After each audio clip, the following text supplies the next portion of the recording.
Es domingo por la mañana. Hay un delicioso pastel de chocolate en la mesa. Pero falta un trozo de pastel.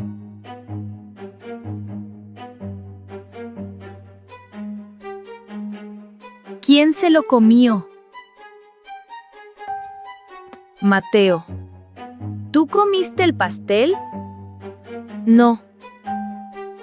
Yo no comí el pastel. Yo comí un chocolate.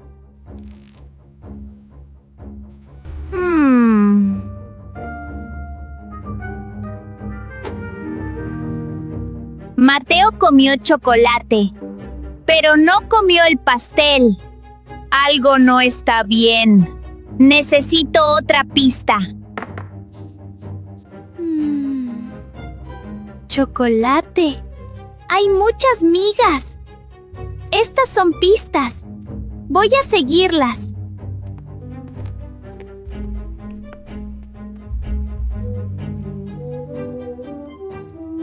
Las migas terminan aquí. ¿Será una pista importante? Voy a hablar con la abuela.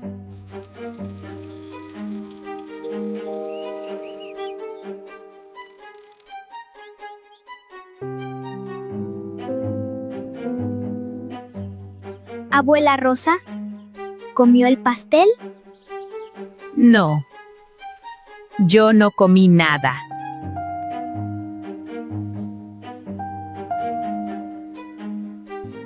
Abuela, una pregunta más.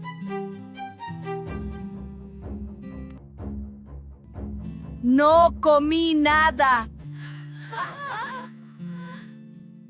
¿Seguro que no comió nada? ¡Lo descubrí! Abuela, usted dijo no comí. Usted comió el pastel. Sí, yo comí el pastel. Perdón.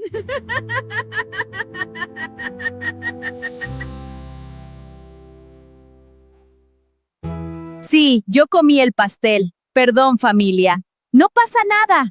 Hagamos otro pastel juntos. ¡Sí!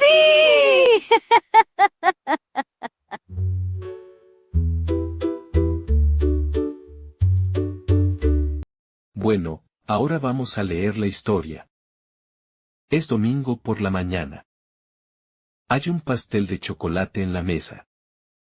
Pero falta un trozo de pastel. Lola dice. Falta un trozo de pastel. ¿Quién comió el pastel? Mateo dice. Yo no comí el pastel. Yo comí un chocolate. Abuela Rosa dice. Yo no comí nada. Yo estaba en el jardín. Lola descubre la verdad. Tú dijiste comí. Tú comiste el pastel. Abuela Rosa dice. Sí, yo comí el pastel. Perdón, familia. Todos hacen otro pastel juntos. ¡Qué rico! Subscribe to my channel.